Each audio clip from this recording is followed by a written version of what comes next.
Judges chapter 1. After the death of Joshua, the Israelites inquired of the Lord, "Who will be the first to go up and fight for us against the Canaanites?"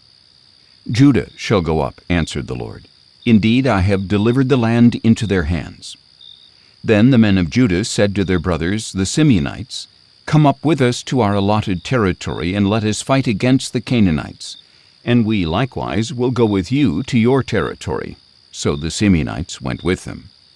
When Judah attacked, the Lord delivered the Canaanites and Perizzites into their hands, and they struck down 10,000 men at Bezek. And there they found Adoni-Bezek and fought against him, striking down the Canaanites and Perizzites. As Adoni-Bezek fled, they pursued him, seized him, and cut off his thumbs and big toes. Then Adoni-Bezek said, 70 kings with their thumbs and big toes cut off have gathered the scraps under my table. As I have done to them, so God has repaid me. And they brought him to Jerusalem, where he died. Then the men of Judah fought against Jerusalem and captured it. They put the city to the sword and set it on fire. Afterward the men of Judah marched down to fight against the Canaanites living in the hill country in the Negev and in the foothills. Judah also marched against the Canaanites who were living in Hebron, formerly known as Kiriath Arba, and they struck down Sheshai, Ahiman, and Talmai. From there they marched against the inhabitants of Debir, formerly known as Kiriath Sepher. And Caleb said, "To the man who strikes down Kiriath Sepher and captures it, I will give my daughter Achsah in marriage." So Othniel, son of Caleb's younger brother Kenaz, captured the city, and Caleb gave his daughter Achsah to him in marriage.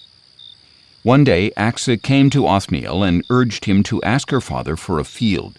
When she got off her donkey, Caleb asked her, "What do you desire?" "Give me a blessing," she answered. "Since you have given me land in the Negev, give me springs of water as well." So Caleb gave her both the upper and lower springs. Now the descendants of Moses' father-in-law, the Kenite, went up with the men of Judah from the city of palms to the wilderness of Judah in the Negev near Arad. They went to live among the people. Then the men of Judah went with their brothers the Simeonites, attacked the Canaanites living in Zephath, and devoted the city to destruction. So it was called Hormah. And Judah also captured Gaza, Ashkelon, and Ekron, each with its territory. The Lord was with Judah, and they took possession of the hill country. But they could not drive out the inhabitants of the plains because they had chariots of iron. Just as Moses had promised, Judah gave Hebron to Caleb, who drove out the descendants of the 3 sons of Anak. The Benjamites, however, failed to drive out the Jebusites living in Jerusalem, so to this day the Jebusites live there among the Benjamites. The house of Joseph also attacked Bethel, and the Lord was with them. They sent spies to Bethel, formerly known as Luz, and when the spies saw a man coming out of the city, they said to him, "Please show us how to get into the city, and we will treat you kindly." So the man showed them the entrance to the city, and they put the city to the sword, but released that man and all his family. And the man went to the land of the Hittites, built a city, and called it Luz, which is its name to this day. At that time Manasseh failed to drive out the inhabitants of Bethshean, Taanach, Dor, Ibleam, Megiddo, and their villages, for the Canaanites were determined to dwell in that land. When Israel became stronger, they pressed the Canaanites into forced labor, but they never drove them out completely. Ephraim also failed to drive out the Canaanites living in Gezer, so the Canaanites continued to dwell among them in Gezer. Zebulun failed to drive out the inhabitants of Kitron and Nahalal, so the Canaanites lived among them and served as forced laborers. Asher failed to drive out the inhabitants of Akko, Sidon, Alab, Akzib, Helba, Aphek, and Rehob. So the Asherites lived among the Canaanite inhabitants of the land, because they did not drive them out. Naphtali failed to drive out the inhabitants of Beth-Shemesh and Beth-Anath. So the Naphtalites also lived among the Canaanite inhabitants of the land, but the inhabitants of Beth-Shemesh and Beth-Anath served them as forced laborers. The Amorites forced the Danites into the hill country and did not allow them to come down into the plain. And the Amorites were determined to dwell in Mount Heres, Ajalon, and Shealbim. But when the house of Joseph grew in strength, they pressed the Amorites into forced labor. and the border of the Amorites extended from the ascent of Akrabim to Selah and beyond. Judges chapter 2. Now the angel of the Lord went up from Gilgal to Bochim, and said, I brought you up out of Egypt, and led you into the land that I had promised to your fathers. And I said, I will never break my covenant with you, and you are not to make a covenant with the people of this land, but you shall tear down their altars. Yet you have not obeyed my voice. What is this you have done? So now I tell you that I will not drive out these people before you. They will be thorns in your sides, and their gods will be a snare to you. When the angel of the Lord had spoken these words to all the Israelites, the people lifted up their voices and wept. So they called that place Bochim, and offered sacrifices there to the Lord. After Joshua had dismissed the people, the Israelites went out to take possession of the land, each to his own inheritance. And the people served the Lord throughout the days of Joshua and of the elders who outlived him, who had seen all the great works that the Lord had done for Israel. And Joshua son of Nun, the servant of the Lord, died at the age of 110. They buried him in the land of his inheritance at Timnath-Heres in the hill country of Ephraim, north of Mount Gaash. After that whole generation had also been gathered to their fathers, another generation rose up who did not know the Lord or the works that he had done for Israel. And the Israelites did evil in the sight of the Lord and served the Baals. Thus they forsook the Lord, the God of their fathers, who had brought them out of the land of Egypt, and they followed after various gods of the peoples around them. They bowed down to them and provoked the Lord to anger, for they forsook him and served Baal and the Ashtoreths.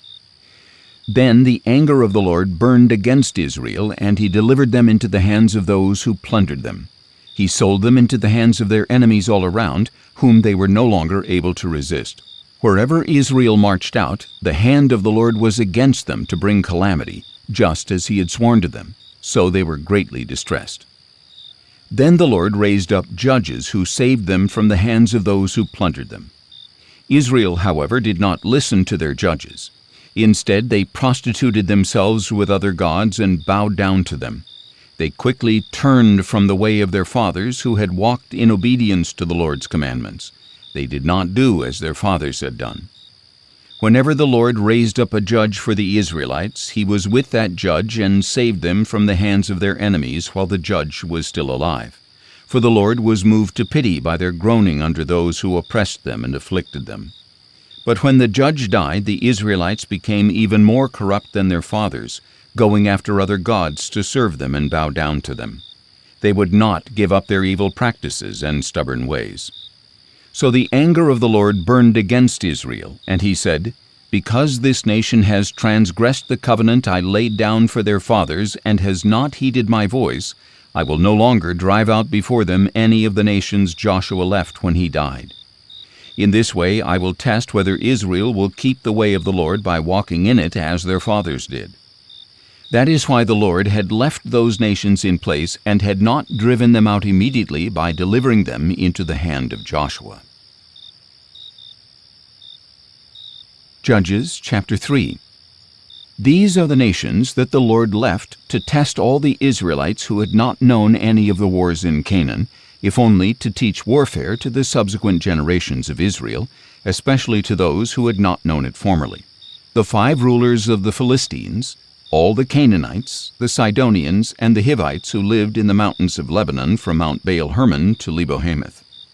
These nations were left to test the Israelites, to find out whether they would keep the commandments of the Lord which he had given their fathers through Moses. Thus the Israelites continued to live among the Canaanites, Hittites, Amorites, Perizzites, Hivites, and Jebusites. And they took the daughters of these people in marriage, gave their own daughters to their sons, and served their gods. So the Israelites did evil in the sight of the Lord. They forgot the Lord their God and served the Baals and the Asherahs. Then the anger of the Lord burned against Israel, and he sold them into the hand of Cushan-Rishathaim, king of Aram-Naharaim, and the Israelites served him 8 years. But when the Israelites cried out to the Lord, he raised up Othniel, son of Caleb's younger brother Kenaz, as a deliverer to save them. The Spirit of the Lord came upon him, and he became Israel's judge and went out to war. And the Lord delivered Cushan-Rishathaim, king of Aram, into the hand of Othniel, who prevailed against him. So the land had rest for 40 years, until Othniel, son of Kenaz, died. Once again the Israelites did evil in the sight of the Lord. So he gave Eglon, king of Moab, power over Israel, because they had done evil in the sight of the Lord. After enlisting the Ammonites and Amalekites to join forces with him, Eglon attacked and defeated Israel, taking possession of the city of palms. The Israelites served Eglon, king of Moab, 18 years. And again they cried out to the Lord, and he raised up Ehud, son of Gera, a left-handed Benjamite, as their deliverer. So they sent him with tribute to Eglon, king of Moab. Now Ehud had made for himself a double-edged sword, a cubit long. He strapped it to his right thigh under his cloak, and brought the tribute to Eglon, king of Moab, who was an obese man. After Ehud had finished presenting the tribute, he ushered out those who had carried it. But upon reaching the idols near Gilgal, he himself turned back and said, "I have a secret message for you, O king." "Silence," said the king, and all his attendants left him. Then Ehud approached him while he was sitting alone in the coolness of his upper room. "I have a word from God for you," Ehud said. And the king rose from his seat. And Ehud reached with his left hand, pulled the sword from his right thigh, and plunged it into Eglon's belly. Even the handle sank in after the blade, and Eglon's fat closed in over it, so that Ehud did not withdraw the sword from his belly. And Eglon's bowels emptied. Then Ehud went out through the porch, closing and locking the doors of the upper room behind him. After Ehud was gone, Eglon's servants came in and found the doors of the upper room locked. He must be relieving himself in the cool room, they said. So they waited until they became worried and saw that he had still not opened the doors of the upper room. Then they took the key and opened the doors, and there was their lord lying dead on the floor. Ehud, however, had escaped while the servants waited. He passed by the idols and escaped to Seirah. On arriving in Seirah, he blew the ram's horn throughout the hill country of Ephraim. The Israelites came down with him from the hills, and he became their leader. "Follow me," he told them, "for the Lord has delivered your enemies the Moabites into your hand."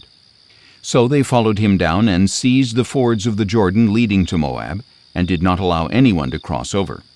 At that time they struck down about 10,000 Moabites, all robust and valiant men. Not one of them escaped. So Moab was subdued under the hand of Israel that day, and the land had rest for 80 years.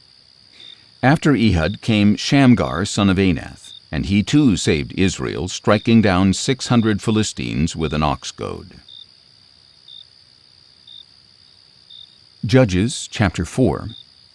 After Ehud died, the Israelites again did evil in the sight of the Lord. So the Lord sold them into the hand of Jabin, king of Canaan, who reigned in Hazor. The commander of his forces was Sisera, who lived in Harosheth-Hagoyim. Then the Israelites cried out to the Lord because Jabin had 900 chariots of iron, and he had harshly oppressed the Israelites for 20 years.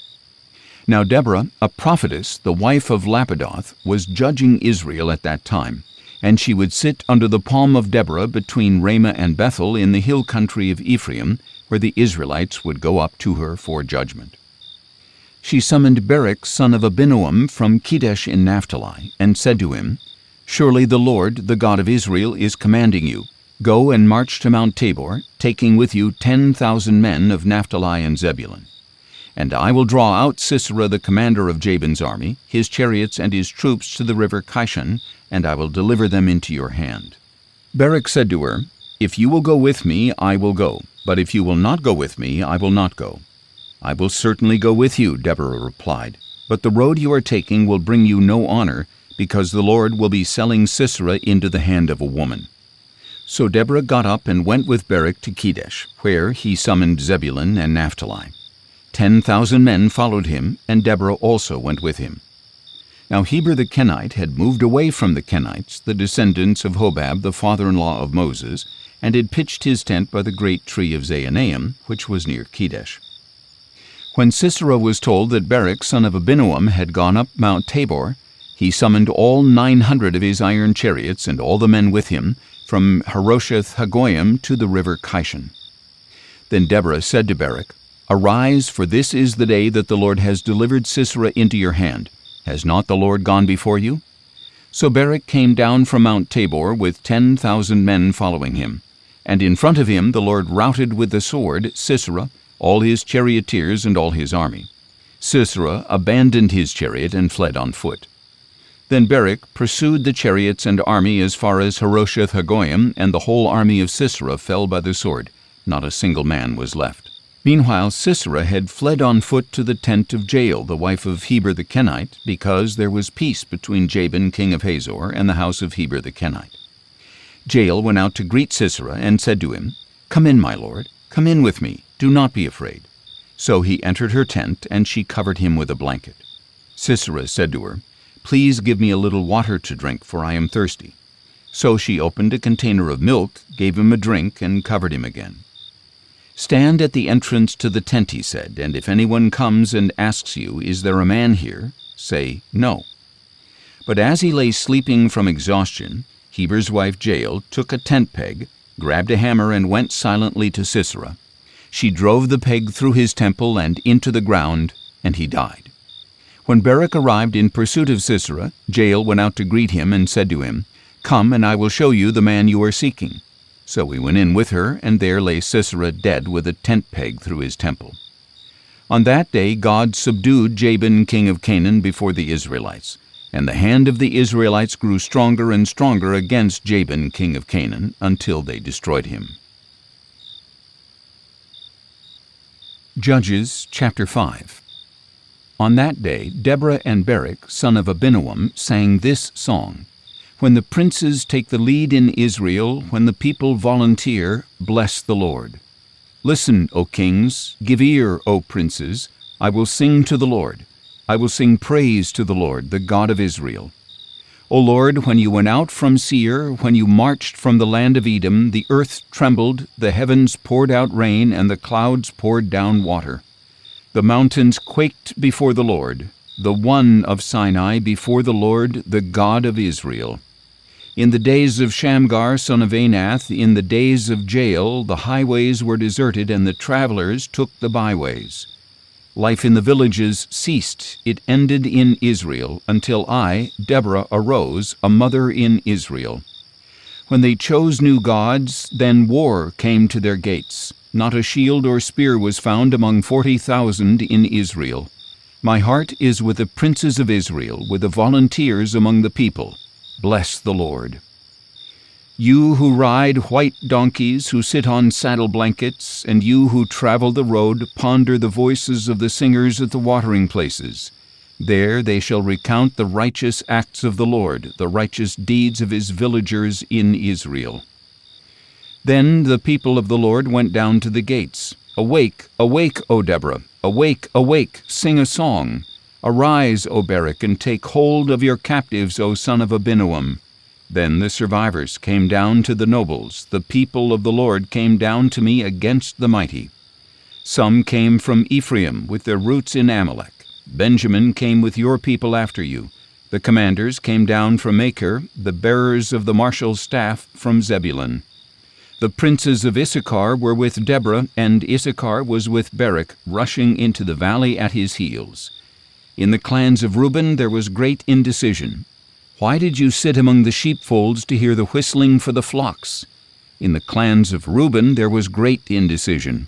Gilead remained beyond the Jordan. Dan, why did you linger by the ships? Asher stayed at the coast and remained in his harbors. Zebulun was a people who risked their lives. Naphtali, too, on the heights of the battlefield. Kings came and fought. Then the kings of Canaan fought at Taanach by the waters of Megiddo, but they took no plunder of silver. From the heavens the stars fought. From their courses they fought against Sisera. The river Kishon swept them away, the ancient river, the river Kishon. March on, O my soul, in strength. Then the hooves of horses thundered, the mad galloping of his stallions.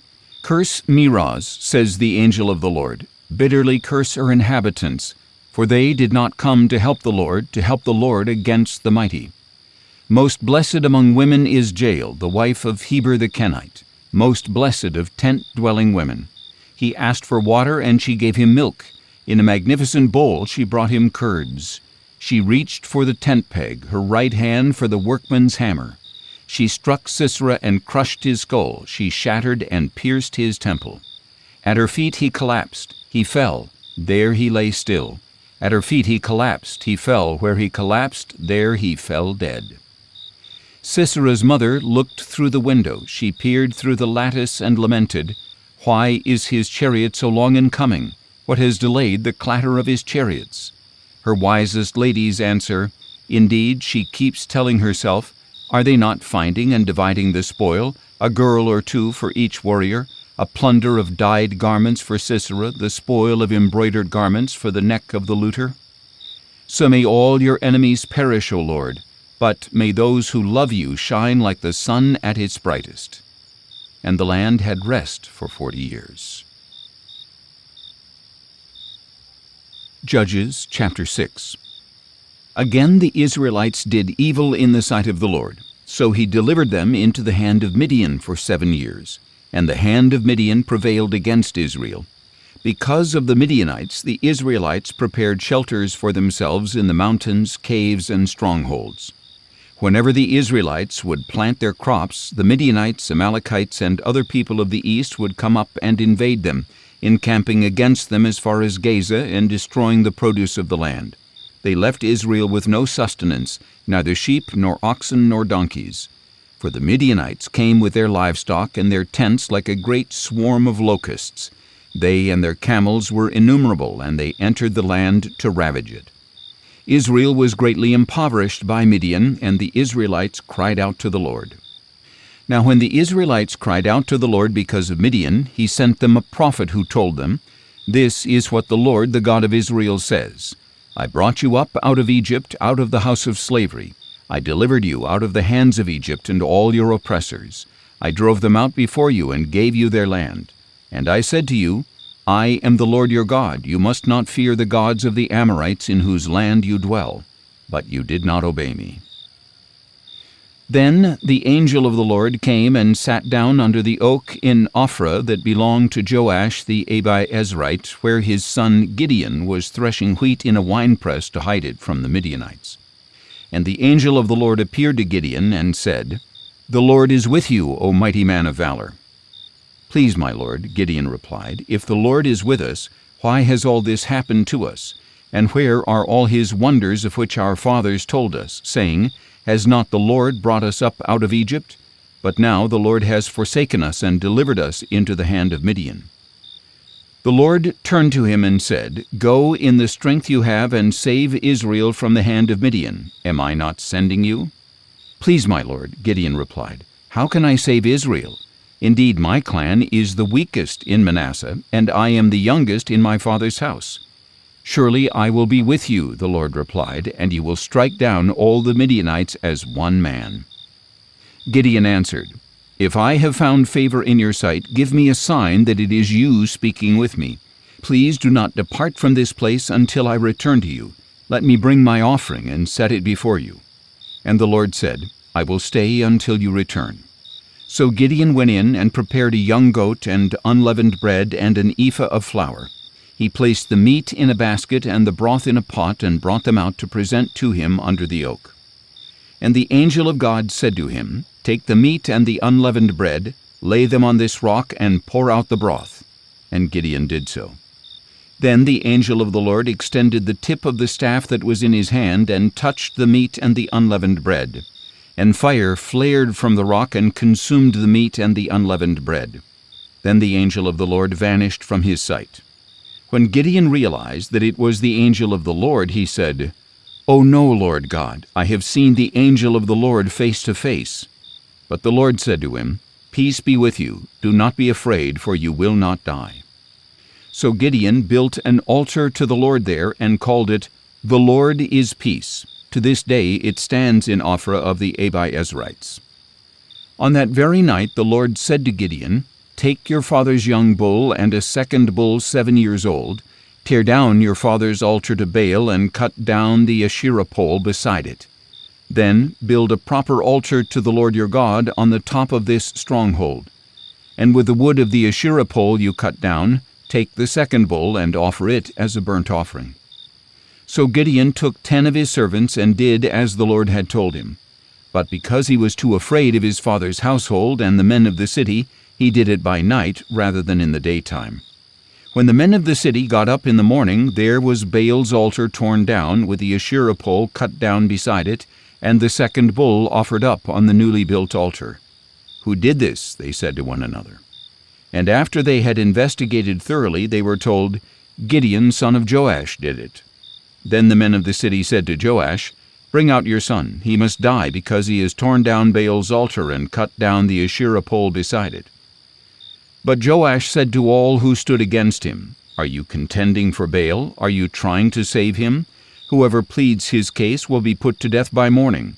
If Baal is a god, let him contend for himself with the one who has torn down his altar."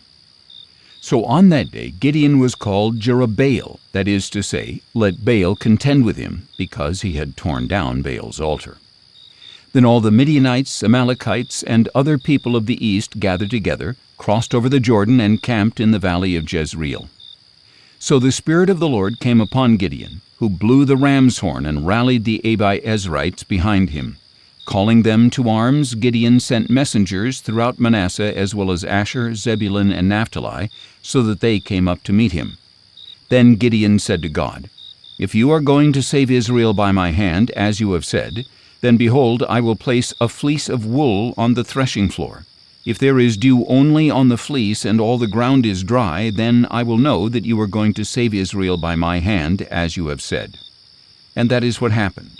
When Gideon arose the next morning, he squeezed the fleece and wrung out the dew, a bowl full of water. Then Gideon said to God, "Do not be angry with me. Let me speak one more time. Please allow me one more test with the fleece. This time let it be dry and the ground covered with dew." And that night God did so. Only the fleece was dry, and dew covered the ground. Judges chapter 7. Early in the morning, Jerubbaal, that is, Gideon, and all the men with him camped beside the spring of Harod. And the camp of Midian was north of them, in the valley near the hill of Moreh. Then the Lord said to Gideon, "You have too many people for me to deliver Midian into their hands, lest Israel glorify themselves over me, saying, 'My own hand has saved me.' Now therefore proclaim in the hearing of the people, 'Whoever is fearful and trembling may turn back and leave Mount Gilead.' So 22,000 of them turned back, but 10,000 remained. Then the Lord said to Gideon, "There are still too many people. Take them down to the water, and I will sift them for you there. If I say to you, 'This one shall go with you,' he shall go. But if I say, 'This one shall not go with you,' he shall not go." So Gideon brought the people down to the water, and the Lord said to him, "Separate those who lap the water with their tongues like a dog from those who kneel to drink." And the number of those who lapped the water with their hands to their mouths was 300 men. All the others knelt to drink. Then the Lord said to Gideon, "With the 300 men who lapped the water I will save you and deliver the Midianites into your hand, but all the others are to go home." So Gideon sent the rest of the Israelites to their tents, but kept the 300 men who took charge of the provisions and ram's horns of the others. And the camp of Midian lay below him in the valley. That night the Lord said to Gideon, "Get up and go down against the camp, for I have delivered it into your hand. But if you are afraid to do so, then go down to the camp with your servant Purah, and listen to what they are saying. Then your hands will be strengthened to attack the camp." So he went with Purah his servant to the outposts where armed men were guarding the camp. Now the Midianites, Amalekites, and all the other people of the east had settled in the valley like a swarm of locusts, and their camels were as countless as the sand on the seashore.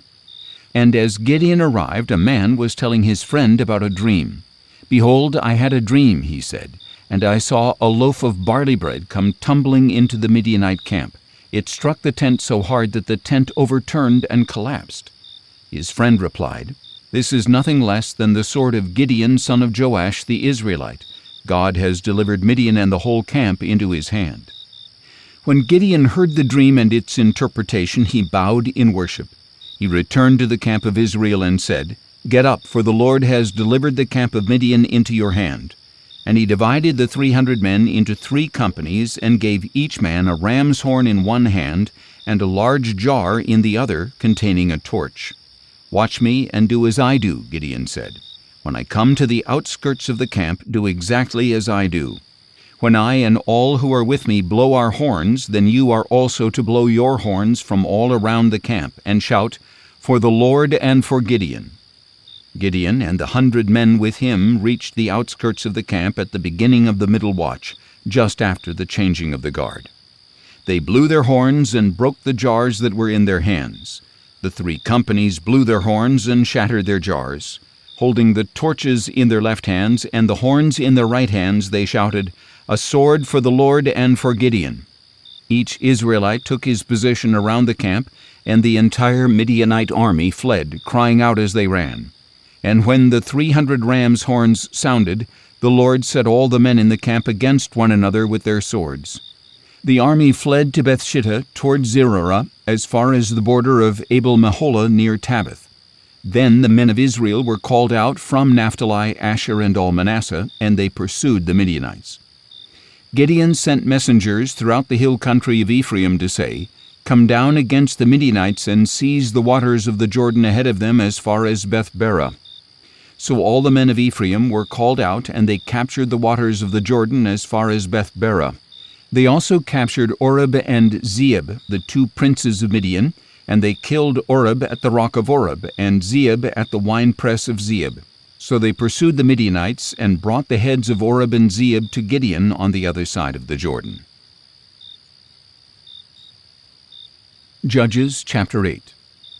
Then the men of Ephraim said to Gideon, "Why have you done this to us? Why did you fail to call us when you went to fight against Midian?"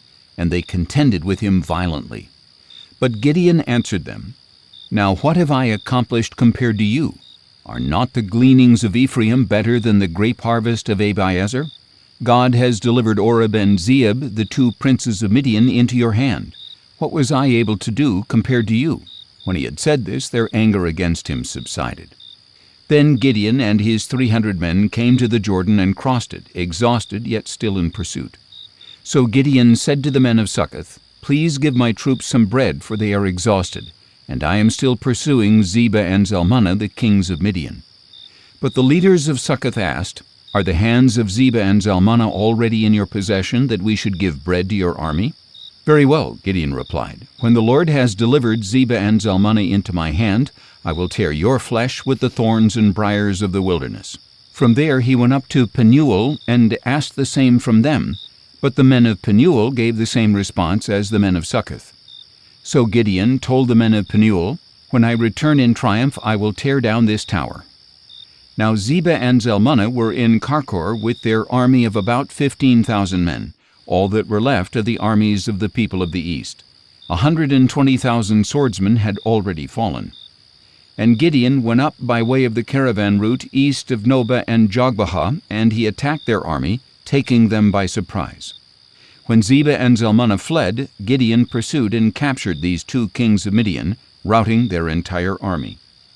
After this, Gideon, son of Joash, returned from the battle along the ascent of Heres. There he captured a young man of Succoth and interrogated him. The young man wrote down for him the names of the 77 leaders and elders of Succoth. And Gideon went to the men of Succoth and said, "Here are Zebah and Zalmunna, about whom you taunted me, saying, 'Are the hands of Zebah and Zalmunna already in your possession, that we should give bread to your weary men?' Then he took the elders of the city, and using the thorns and briars of the wilderness, he disciplined the men of Succoth. He also pulled down the tower of Penuel and killed the men of the city."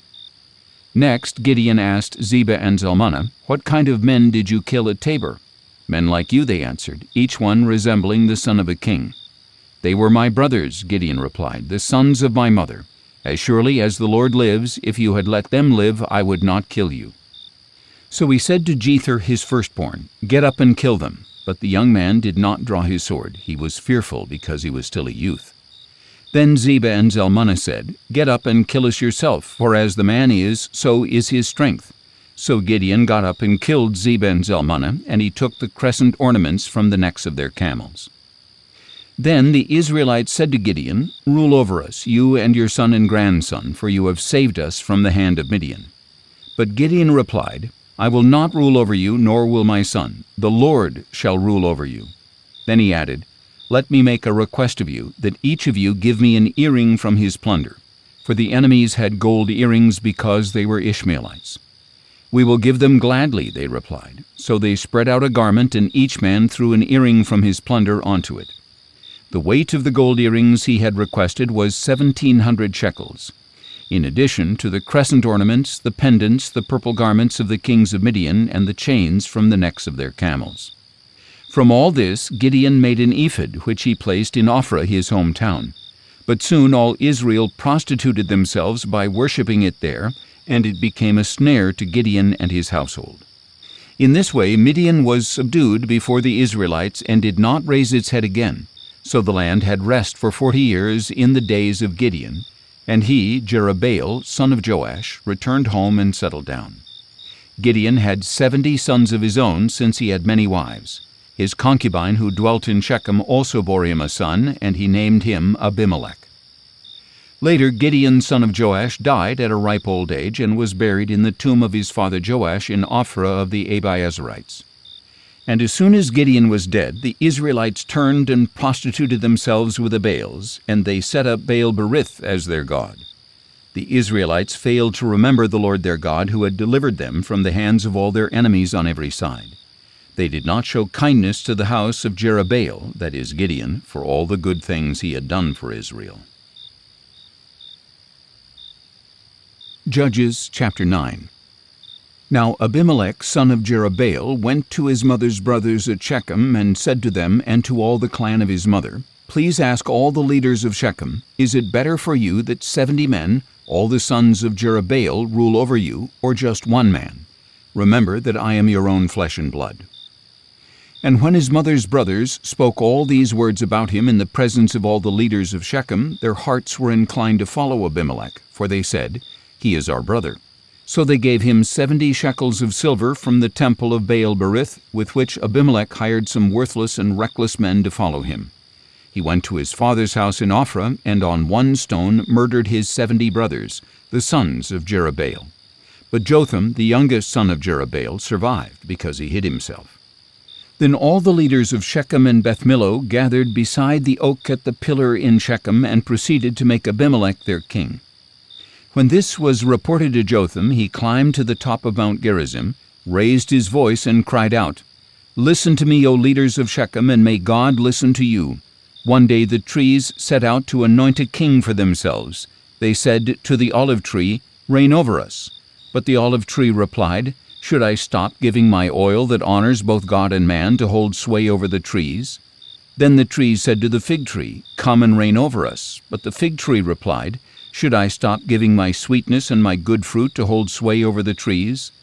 Then the trees said to the grapevine, "Come and reign over us." But the grapevine replied, "Should I stop giving my wine that cheers both God and man to hold sway over the trees?" Finally all the trees said to the thorn bush, "Come and reign over us." But the thorn bush replied, "If you really are anointing me as king over you, come and find refuge in my shade. But if not, may fire come out of the thorn bush and consume the cedars of Lebanon."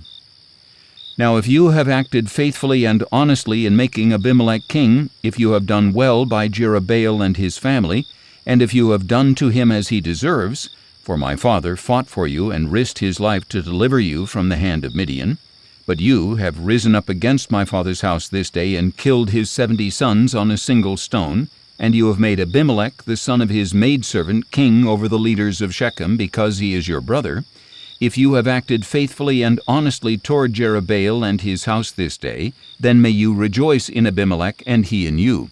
But if not, may fire come from Abimelech and consume the leaders of Shechem and Beth-millo, and may fire come from the leaders of Shechem and Beth-millo and consume Abimelech. Then Jotham ran away, escaping to Beer, and he lived there for fear of his brother Abimelech. After Abimelech had reigned over Israel for 3 years, God sent a spirit of animosity between Abimelech and the leaders of Shechem, and caused them to treat Abimelech deceitfully, in order that the crime against the 70 sons of Jerubbaal might come to justice, and their blood be avenged on their brother Abimelech, and on the leaders of Shechem who had helped him murder his brothers. The leaders of Shechem set up an ambush against Abimelech on the hilltops, and they robbed all who passed by them on the road. So this was reported to Abimelech. Meanwhile, Gaal, son of Ebed, came with his brothers and crossed into Shechem, and the leaders of Shechem put their confidence in him. And after they had gone out into the fields, gathered grapes from their vineyards, and trodden them, they held a festival and went into the house of their God, and as they ate and drank, they cursed Abimelech. Then Gaal, son of Ebed, said, Who is Abimelech, and who is Shechem, that we should serve him? Is he not the son of Jerubbaal, and is not Zebul his officer? You are to serve the men of Hamor, the father of Shechem. Why should we serve Abimelech? If only this people were under my authority, I would remove Abimelech. I would say to him, Muster your army and come out. When Zebul the governor of the city heard the words of Gaal, son of Ebed, he burned with anger. So he covertly sent messengers to Abimelech to say, Look, Gaal, son of Ebed, and his brothers have come to Shechem and are stirring up the city against you. Now then, tonight you and the people with you are to come and lie in wait in the fields. And in the morning at sunrise get up and advance against the city. When Gaal and his men come out against you, do to them whatever you are able. So Abimelech and all his troops set out by night and lay in wait against Shechem in 4 companies. Now Gaal, son of Ebed, went out and stood at the entrance of the city gate just as Abimelech and his men came out from their hiding places. When Gaal saw the people, he said to Zebul, Look, people are coming down from the mountains. But Zebul replied, The shadows of the mountains look like men to you. Then Gaal spoke up again, Look, people are coming down from the center of the land, and one company is coming by way of Diviner's Oak. Where is your gloating now? Zebul replied. You said, Who is Abimelech that we should serve him? Are these not the people you ridiculed? Go out now and fight them.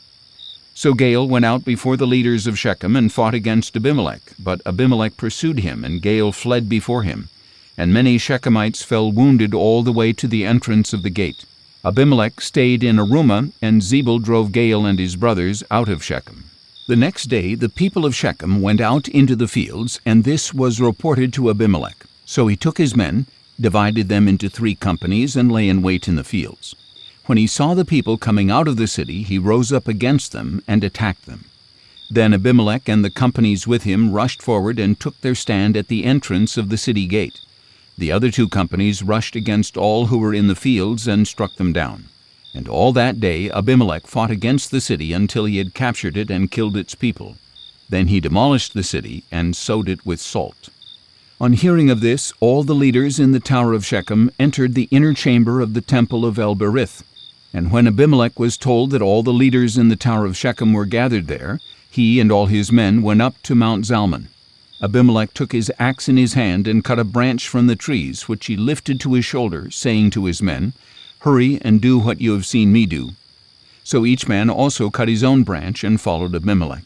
Then they piled the branches against the inner chamber and set it on fire above them, killing everyone in the tower of Shechem, about 1,000 men and women.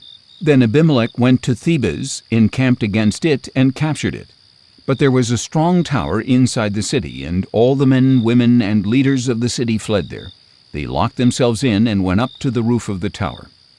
When Abimelech came to attack the tower, he approached its entrance to set it on fire. But a woman dropped an upper millstone on Abimelech's head, crushing his skull. He quickly called his armor-bearer, saying, Draw your sword and kill me, lest they say of me, A woman killed him.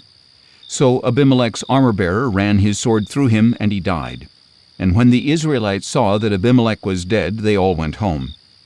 In this way God repaid the wickedness that Abimelech had done to his father in murdering his 70 brothers. And God also brought all the wickedness of the men of Shechem back upon their own heads. So the curse of Jotham, son of Jerubbaal, came upon them. Judges chapter 10. After the time of Abimelech, a man of Issachar, Tola, son of Puah, the son of Dodo, rose up to save Israel. He lived in Shamer, in the hill country of Ephraim. Tola judged Israel 23 years, and when he died, he was buried in Shamer. Tola was followed by Jair the Gileadite, who judged Israel 22 years. He had 30 sons who rode on 30 donkeys. And they had 30 towns in the land of Gilead, which to this day are called Haveth-Jair. When Jair died, he was buried in Canaan. And again the Israelites did evil in the sight of the Lord. They served the Baals, the Ashtoreths, the gods of Aram, Sidon, and Moab, and the gods of the Ammonites and Philistines. Thus they forsook the Lord and did not serve him. So the anger of the Lord burned against Israel, and he sold them into the hands of the Philistines and Ammonites, who that very year harassed and oppressed the Israelites, and did so for 18 years to all the Israelites on the other side of the Jordan in Gilead, the land of the Amorites.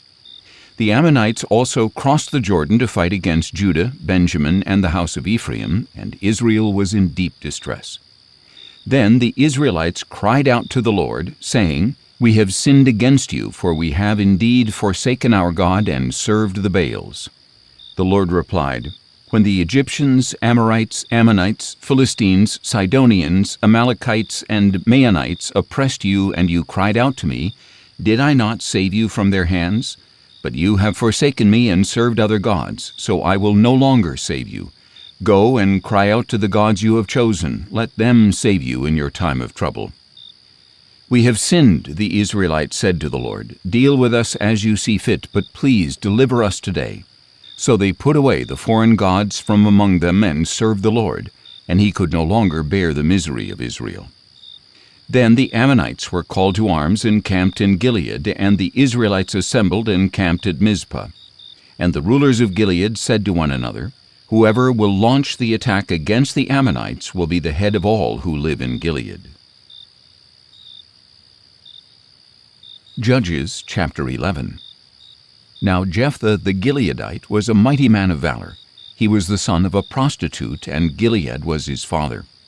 And Gilead's wife bore him sons who grew up, drove Jephthah out, and said to him, "You shall have no inheritance in our father's house, because you are the son of another woman."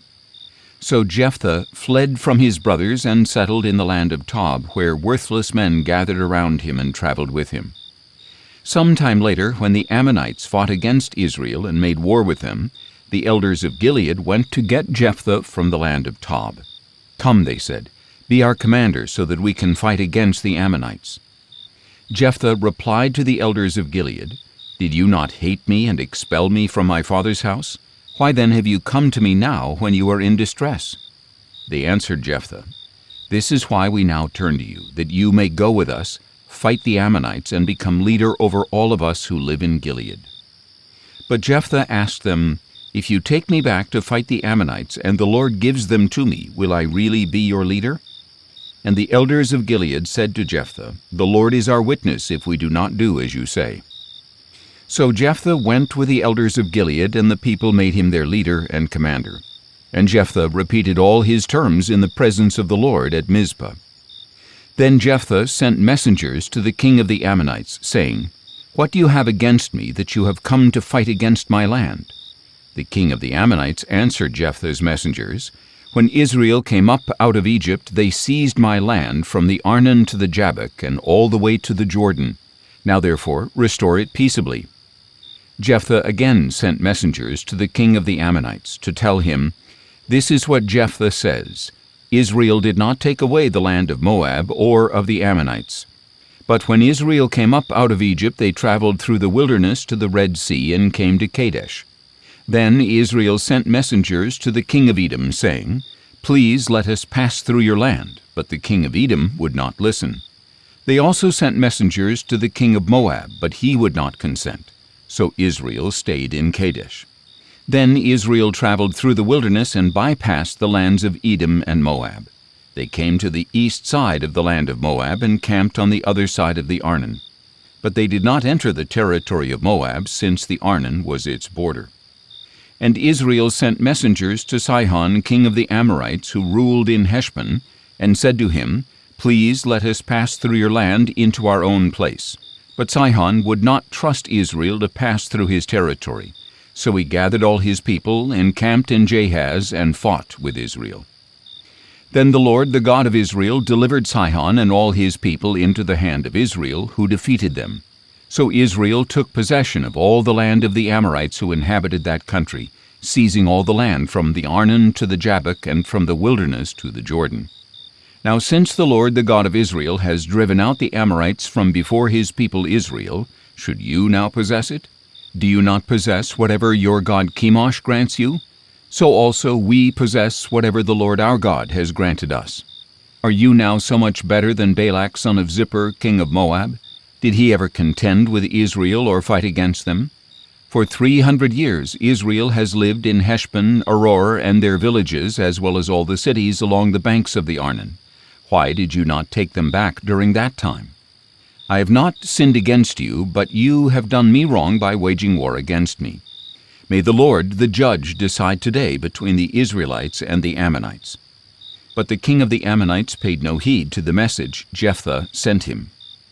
Then the Spirit of the Lord came upon Jephthah, and he passed through Gilead and Manasseh, then through Mizpah of Gilead, and from there he advanced against the Ammonites.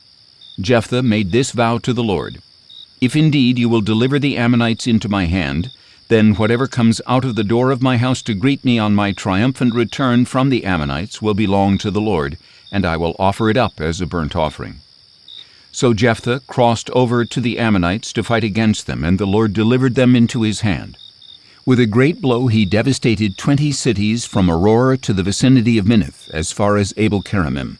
So the Ammonites were subdued before the Israelites. And when Jephthah returned home to Mizpah, there was his daughter coming out to meet him with tambourines and dancing. She was his only child. He had no son or daughter besides her.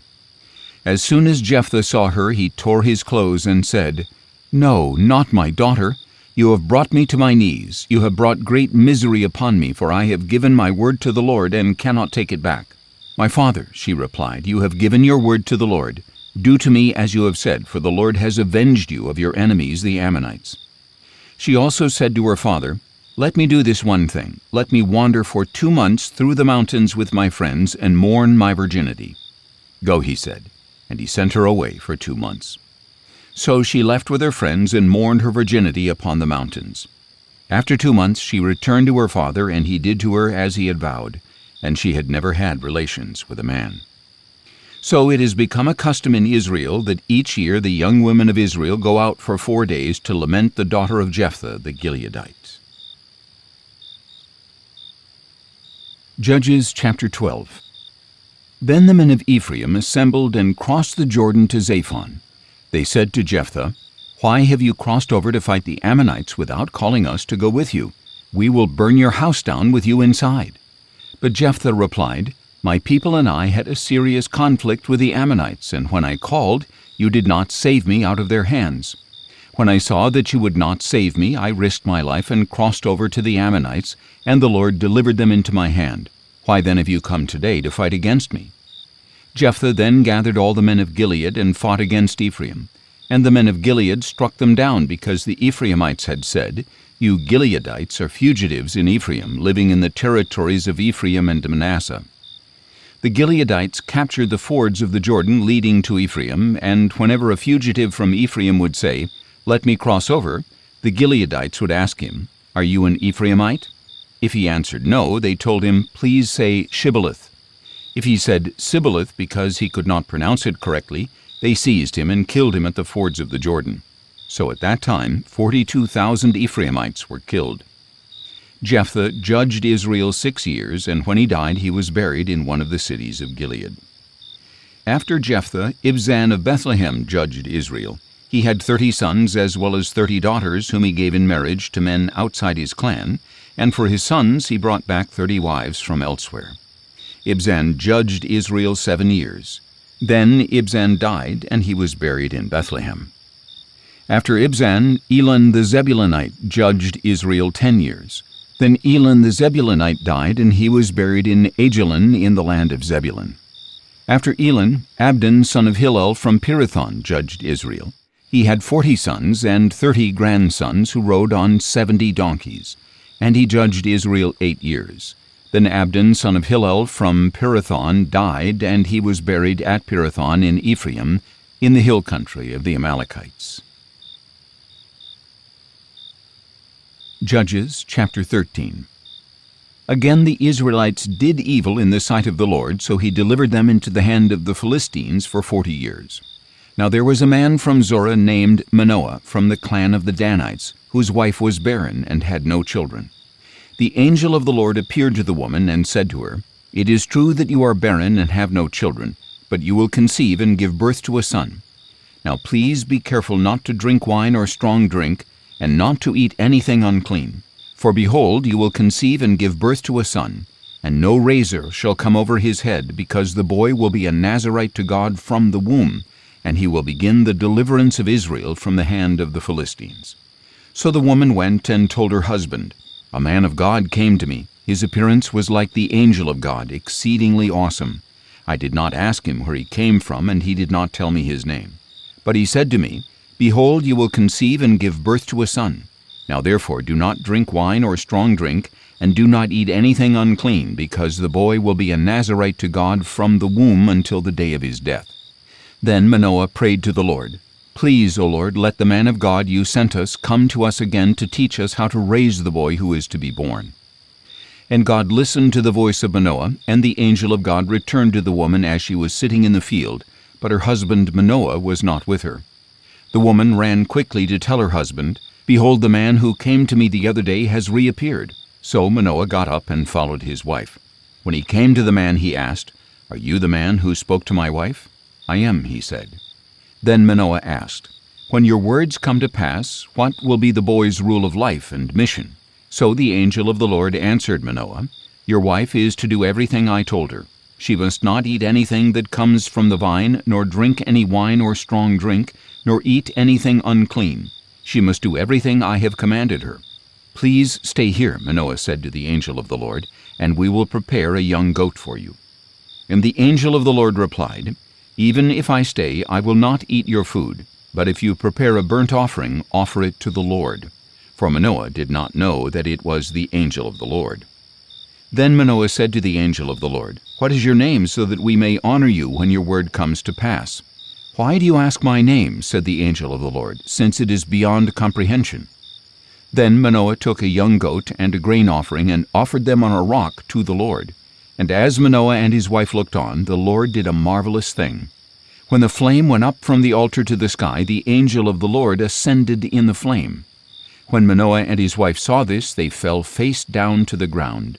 And when the angel of the Lord did not appear again to Manoah and his wife, Manoah realized that it had been the angel of the Lord. 'We are going to die,' he said to his wife, 'for we have seen God.' But his wife replied, 'If the Lord had intended to kill us, he would not have accepted the burnt offering and the grain offering from our hands, nor would he have shown us all these things or spoken to us this way.' So the woman gave birth to a son and named him Samson. The boy grew, and the Lord blessed him, and the Spirit of the Lord began to stir him at Mahaneh-dan, between Zorah and Eshtaol. Judges chapter 14. One day Samson went down to Timnah, where he saw a young Philistine woman. So he returned and told his father and mother, 'I have seen a daughter of the Philistines in Timnah. Now get her for me as a wife.' But his father and mother replied, 'Can't you find a young woman among your relatives or among any of our people? Must you go to the uncircumcised Philistines to get a wife?' But Samson told his father, 'Get her for me, for she is pleasing to my eyes.'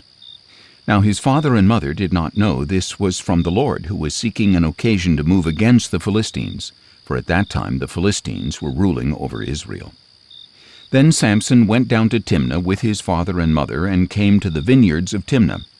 Suddenly a young lion came roaring at him, and the Spirit of the Lord came powerfully upon him, and he tore the lion apart with his bare hands as one would tear a young goat. But he did not tell his father or mother what he had done. Then Samson continued on his way down and spoke to the woman because she was pleasing to his eyes. When Samson returned later to take her, he left the road to see the lion's carcass, and in it was a swarm of bees along with their honey. So he scooped some honey into his hands and ate it as he went along. And when he returned to his father and mother, he gave some to them, and they ate it, but he did not tell them that he had taken the honey from the lion's carcass. Then his father went to visit the woman, and Samson prepared a feast there, as was customary for the bridegroom. And when the Philistines saw him, they selected 30 men to accompany him. 'Let me tell you a riddle,' Samson said to them. If you can solve it for me within the 7 days of the feast, I will give you 30 linen garments and 30 sets of clothes. But if you cannot solve it, you must give me 30 linen garments and 30 sets of clothes."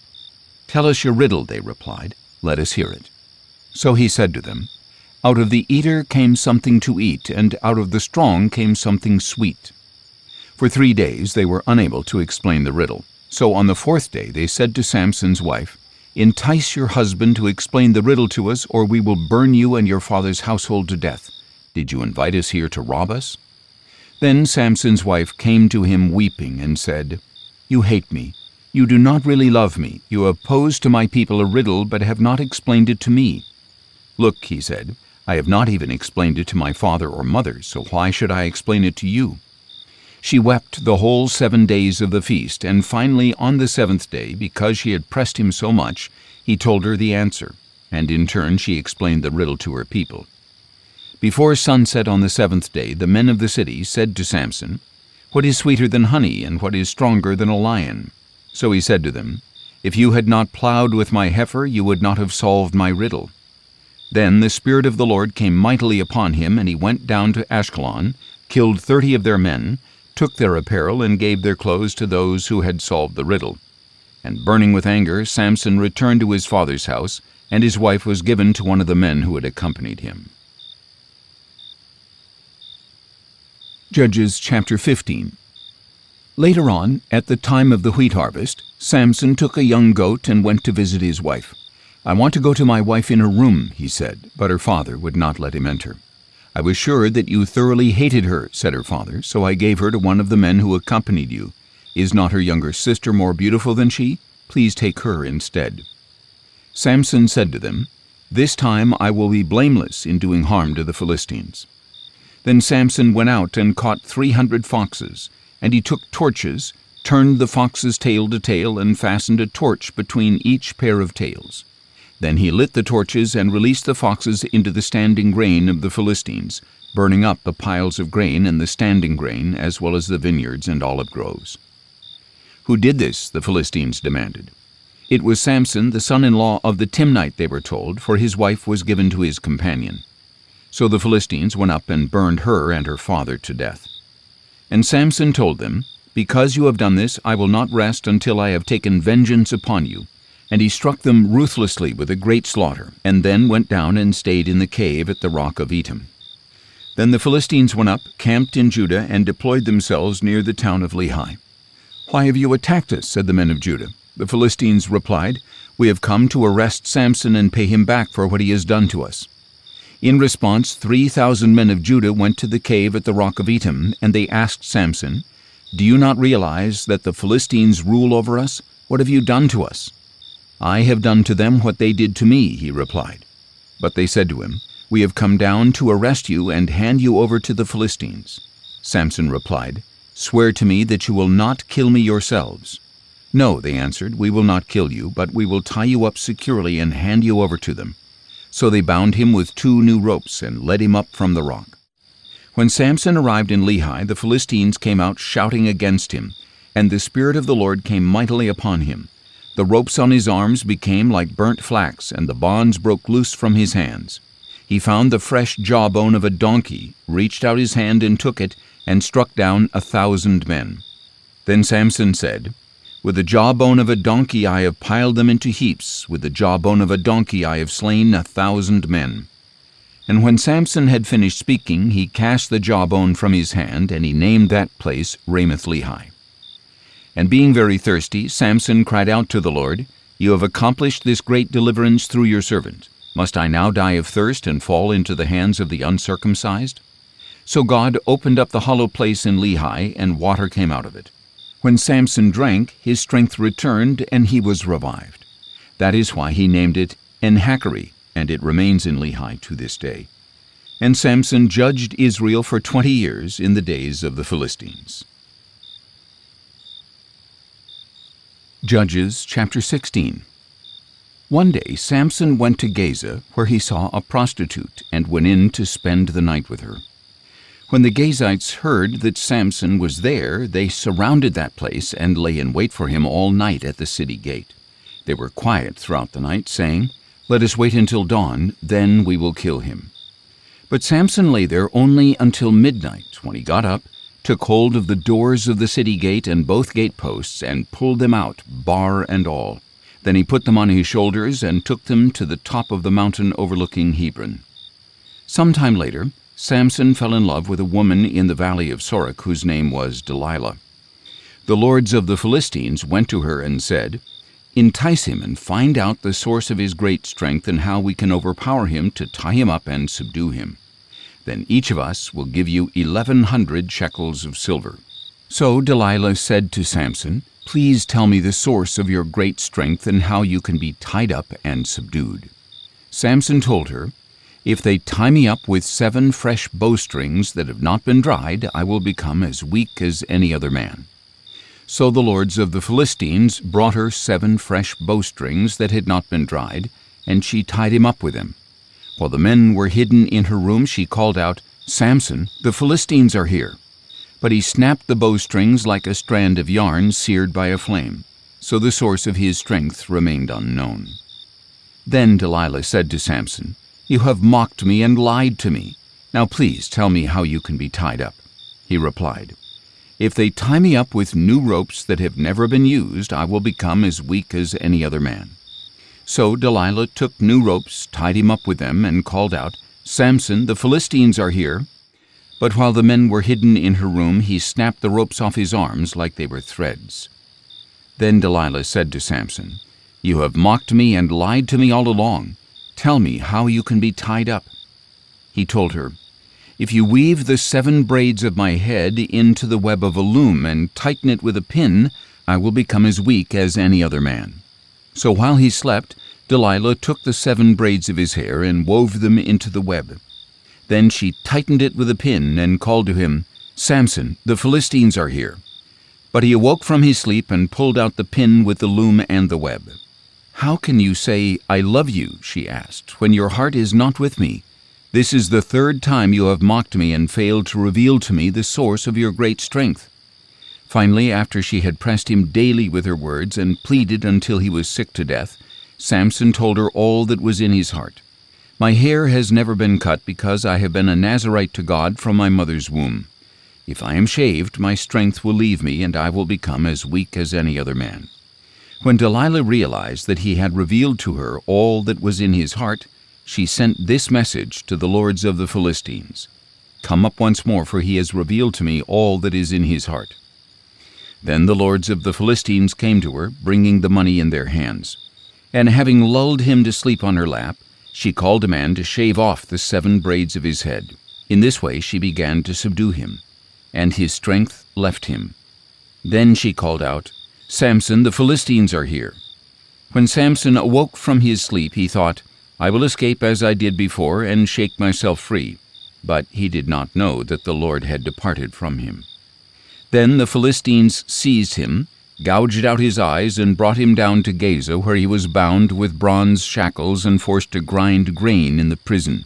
However, the hair of his head began to grow back after it had been shaved.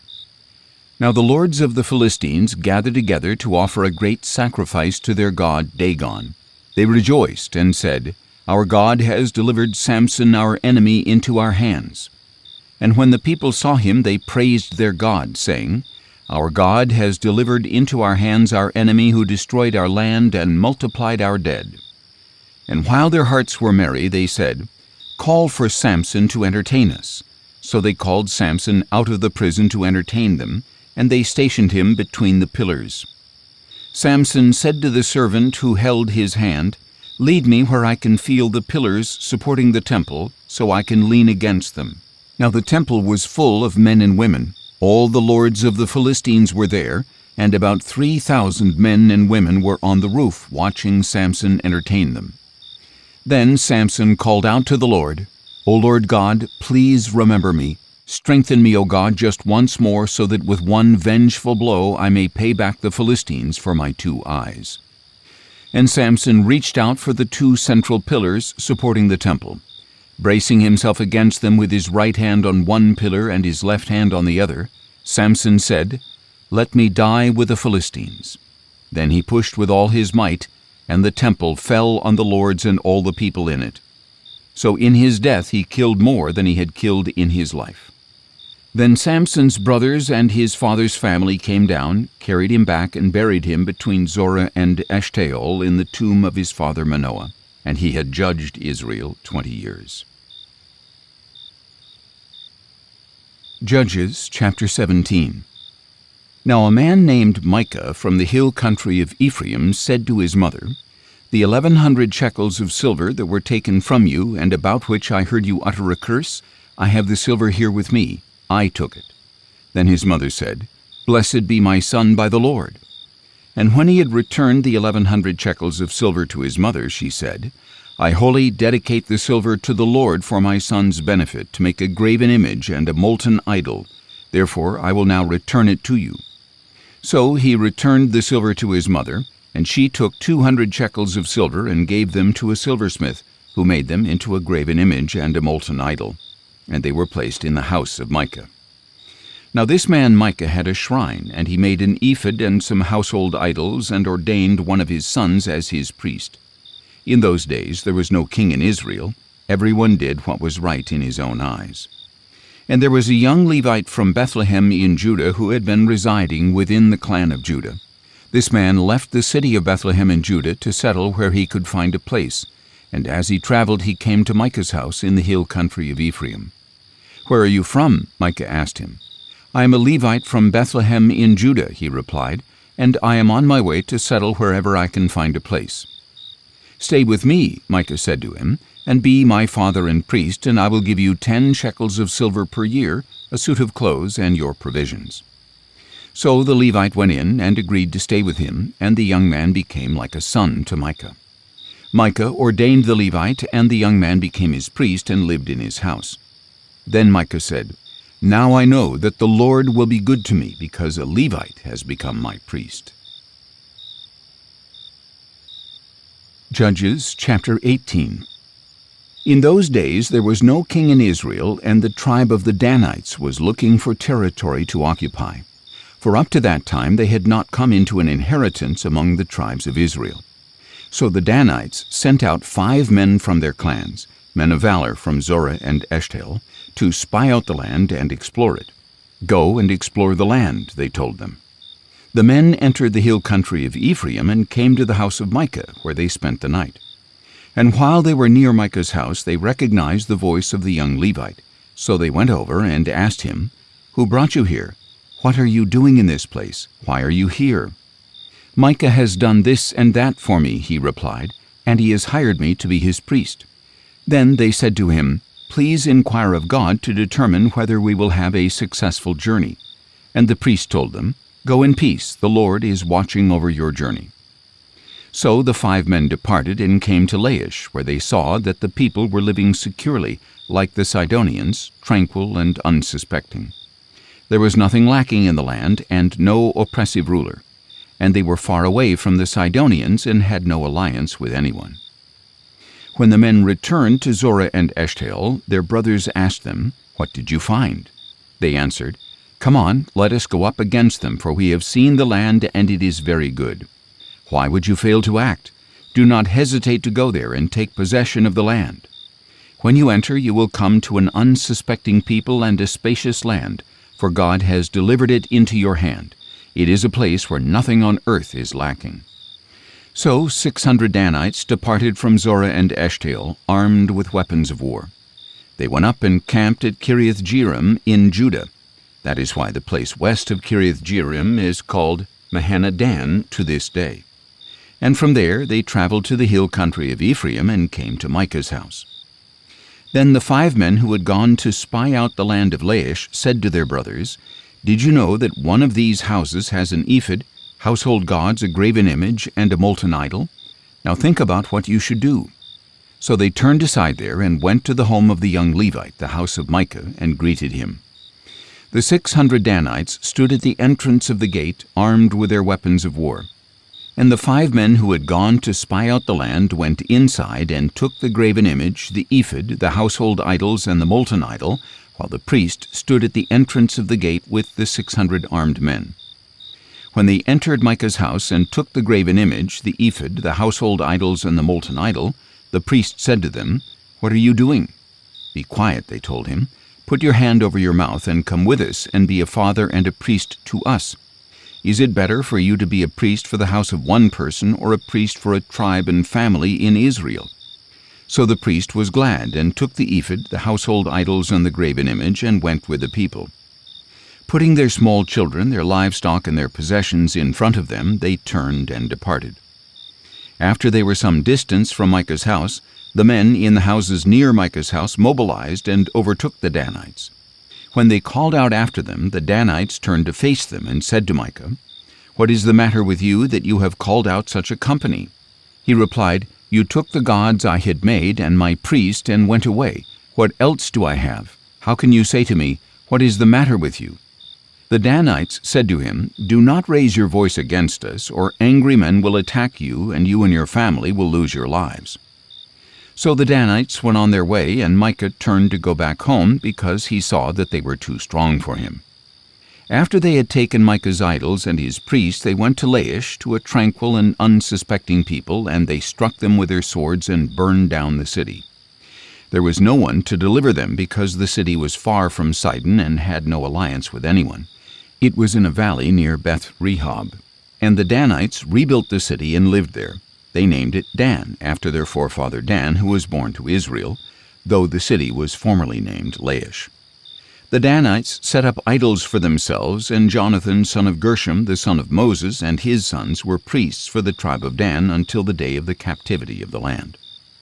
So they set up for themselves Micah's graven image, and it was there the whole time the house of God was in Shiloh. Judges chapter 19. Now in those days, when there was no king in Israel, a Levite who lived in the remote hill country of Ephraim took for himself a concubine from Bethlehem in Judah. But she was unfaithful to him and left him to return to her father's house in Bethlehem in Judah. After she had been there 4 months, her husband got up and went after her to speak kindly to her and bring her back, taking his servant and a pair of donkeys.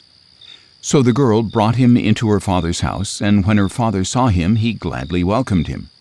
His father-in-law, the girl's father, persuaded him to stay, so he remained with him 3 days, eating, drinking, and lodging there. On the 4th day they got up early in the morning and prepared to depart, but the girl's father said to his son-in-law, "Refresh your heart with a morsel of bread, and then you can go." So they sat down, and the two of them ate and drank together. Then the girl's father said to the man, "Please agree to stay overnight, and let your heart be merry." The man got up to depart, but his father-in-law persuaded him, so he stayed there that night. On the 5th day he got up early in the morning to depart, but the girl's father said, "Please refresh your heart." So they waited until late afternoon, and the two of them ate.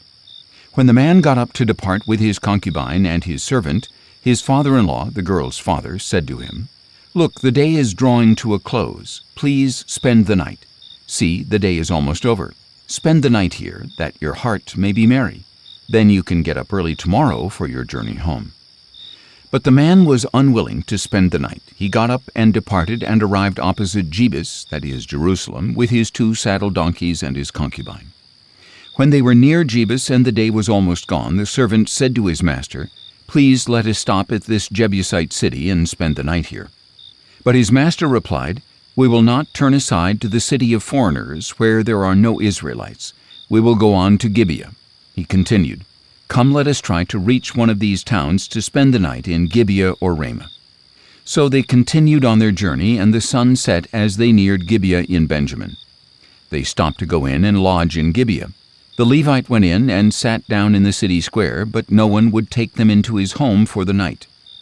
That evening an old man from the hill country of Ephraim, who was residing in Gibeah, the men of that place were Benjamites, came in from his work in the field. When he looked up and saw the traveler in the city square, the old man asked, "Where are you going, and where have you come from?" The Levite replied, "We are traveling from Bethlehem in Judah to the remote hill country of Ephraim, where I am from. I went to Bethlehem in Judah, and now I am going to the house of the Lord.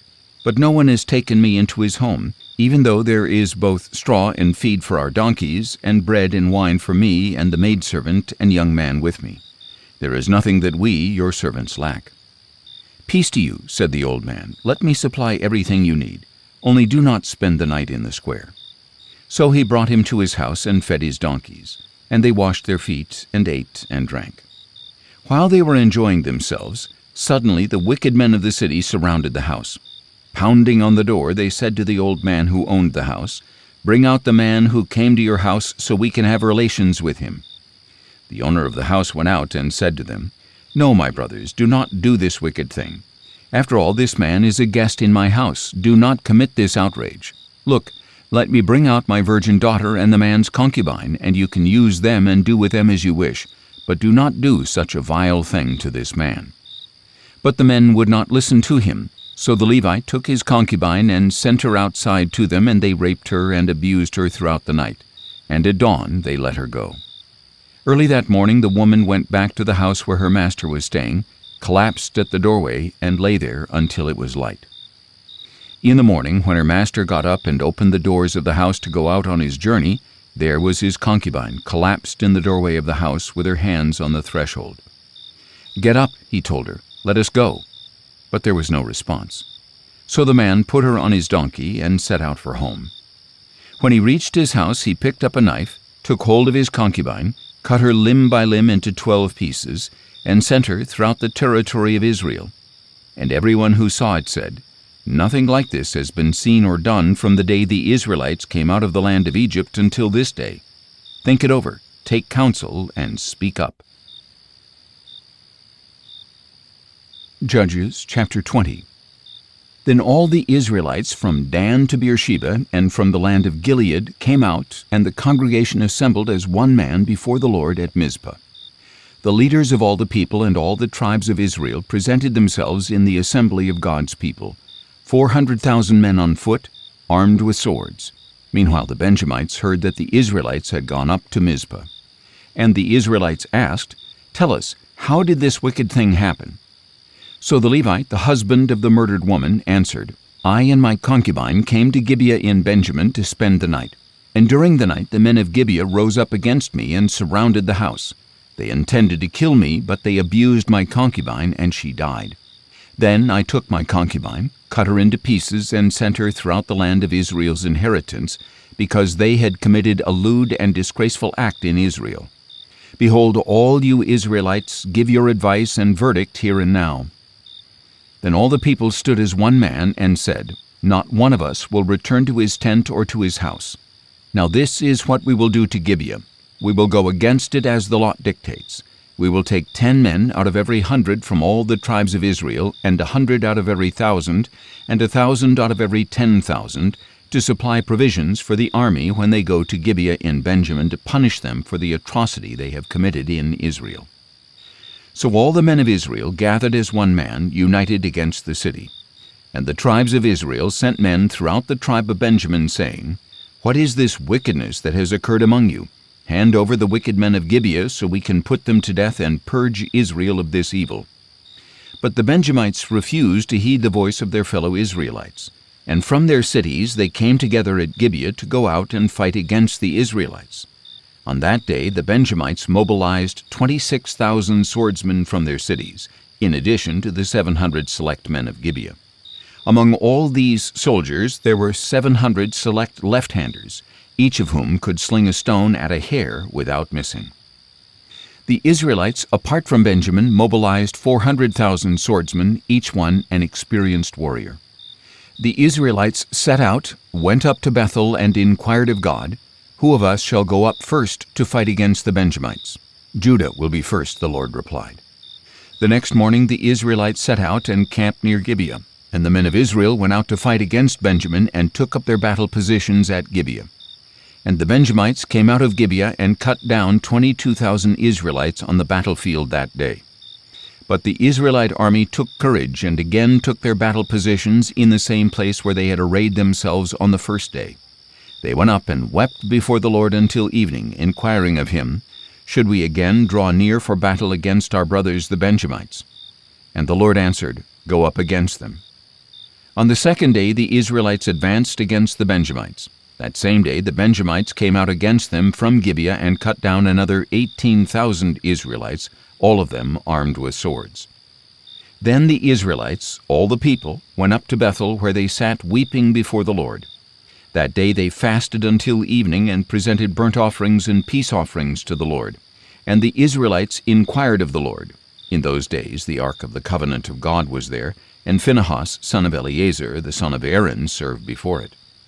The Israelites asked, "Should we again go out to battle against our brothers the Benjamites, or should we stop?" The Lord answered, "Fight, for tomorrow I will deliver them into your hand." So Israel set up an ambush around Gibeah. On the third day the Israelites went up against the Benjamites and arrayed themselves against Gibeah as they had done before. The Benjamites came out against them and were drawn away from the city. They began to attack the people as before, killing about 30 men of Israel in the fields and on the roads, one of which led up to Bethel and the other to Gibeah. "We are defeating them as before," said the Benjamites. But the Israelites said, "Let us retreat and draw them away from the city onto the roads." So all the men of Israel got up from their places and arrayed themselves at Baal Tamar, and the Israelites in ambush charged from their positions west of Gibeah. Then 10,000 select men from all Israel made a frontal assault against Gibeah, and the battle was fierce. But the Benjamites did not realize that disaster was upon them. The Lord defeated Benjamin in the presence of Israel, and on that day the Israelites slaughtered 25,100 Benjamites, all armed with swords. Then the Benjamites realized they had been defeated. Now the men of Israel had retreated before Benjamin because they were relying on the ambush they had set against Gibeah. The men in ambush rushed suddenly against Gibeah. They advanced and put the whole city to the sword. The men of Israel had arranged a signal with the men in ambush. When they sent up a great cloud of smoke from the city, the men of Israel would turn in the battle. When the Benjamites had begun to strike them down, killing about 30 men of Israel, they said, "They are defeated before us as in the first battle." But when the column of smoke began to go up from the city, the Benjamites looked behind them and saw the whole city going up in smoke. Then the men of Israel turned back on them, and the men of Benjamin were terrified when they realized that disaster had come upon them. So they fled before the men of Israel toward the wilderness, but the battle overtook them, and the men coming out of the cities struck them down there. They surrounded the Benjamites, pursued them, and easily overtook them in the vicinity of Gibeah on the east. And 18,000 Benjamites fell, all men of valor. Then the Benjamites turned and fled toward the wilderness to the rock of Rimmon, and Israel cut down 5,000 men on the roads. And they overtook them at Gidom and struck down 2,000 more. That day 25,000 Benjamite swordsmen fell, all men of valor. But 600 men turned and fled into the wilderness to the rock of Rimmon, where they stayed 4 months. And the men of Israel turned back against the other Benjamites and put to the sword all the cities, including the animals and everything else they found, and they burned down all the cities in their path. Judges chapter 21. Now the men of Israel had sworn an oath at Mizpah, saying, "Not one of us will give his daughter in marriage to a Benjamite." So the people came to Bethel and sat there before God until evening, lifting up their voices and weeping bitterly. "Why, O Lord, God of Israel," they cried out, "has this happened in Israel? Today in Israel 1 tribe is missing." The next day the people got up early, built an altar there, and presented burnt offerings and peace offerings. The Israelites asked, "Who among all the tribes of Israel did not come to the assembly before the Lord?" For they had taken a solemn oath that anyone who failed to come up before the Lord at Mizpah would surely be put to death. And the Israelites grieved for their brothers, the Benjamites, and said, "Today a tribe is cut off from Israel. What should we do about wives for the survivors, since we have sworn by the Lord not to give them our daughters in marriage?" So they asked, "Which one of the tribes of Israel failed to come up before the Lord at Mizpah?" And in fact, no one from Jabesh-Gilead had come to the camp for the assembly. For when the people were counted, none of the residents of Jabesh-Gilead were there. So the congregation sent 12,000 of their most valiant men and commanded them, "Go and put to the sword those living in Jabesh-Gilead, including women and children. This is what you are to do. Devote to destruction every male as well as every female who has had relations with a man." So they found among the inhabitants of Jabesh-Gilead 400 young women who had not had relations with a man, and they brought them to the camp at Shiloh in the land of Canaan. Then the whole congregation sent a message of peace to the Benjamites who were at the rock of Rimmon. And at that time the Benjamites returned and were given the women who were spared from Jabesh Gilead. But there were not enough women for all of them. The people grieved for Benjamin because the Lord had made a void in the tribes of Israel. Then the elders of the congregation said, "What should we do about wives for those who remain, since the women of Benjamin have been destroyed?" They added, "There must be heirs for the survivors of Benjamin, so that a tribe of Israel will not be wiped out. But we cannot give them our daughters as wives." For the Israelites had sworn, "Cursed is he who gives a wife to a Benjamite." "But look," they said, "there is a yearly feast to the Lord in Shiloh, which is north of Bethel, east of the road that goes up from Bethel to Shechem, and south of Lebonah." So they commanded the Benjamites, "Go hide in the vineyards and watch. When you see the daughters of Shiloh come out to perform their dances, each of you is to come out of the vineyards, catch for himself a wife from the daughters of Shiloh, and go to the land of Benjamin. When their fathers or brothers come to us to complain, we will tell them, 'Do us a favor by helping them, since we did not get wives for each of them in the war. Since you did not actually give them your daughters, you have no guilt.'" The Benjamites did as instructed and carried away the number of women they needed from the dancers they caught. They went back to their own inheritance, rebuilt their cities, and settled in them. And at that time each of the Israelites returned from there to his own tribe and clan, each to his own inheritance. In those days there was no king in Israel. Everyone did what was right in his own eyes.